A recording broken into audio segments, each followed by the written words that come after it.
Prime Minister Kamala Persad-Bissessar did not allow the rain to dampen her spirits as she danced at the start of Wednesday's Emancipation Day parade.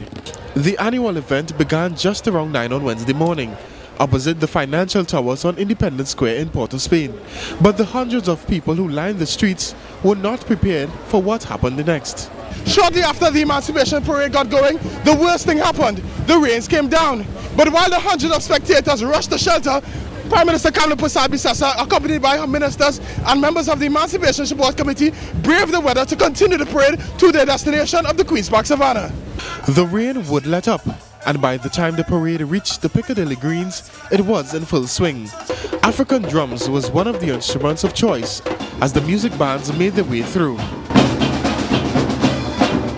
Others chose to wave flags and dance to the beats of African music blaring from the music trucks on hand. The children were not to be left out, and so too the traditional characters like the Moko Jambi among others. This country's national instrument, the steel pan, was also very much on display. In the crowd were several dignitaries, including opposition leader Dr. Keith Rowley and members of the People's National Movement dressed in traditional African garb. Earlier, as she gave greetings before the start of the parade, Prime Minister Kamala Persad-Bissessar said the contribution to this country by Dr. Eric Williams must never be forgotten.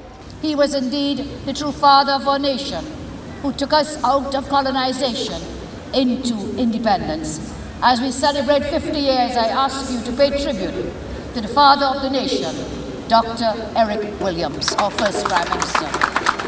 And the guest of honor, Nigerian President Goodluck Jonathan, urged citizens to never forget where they came from.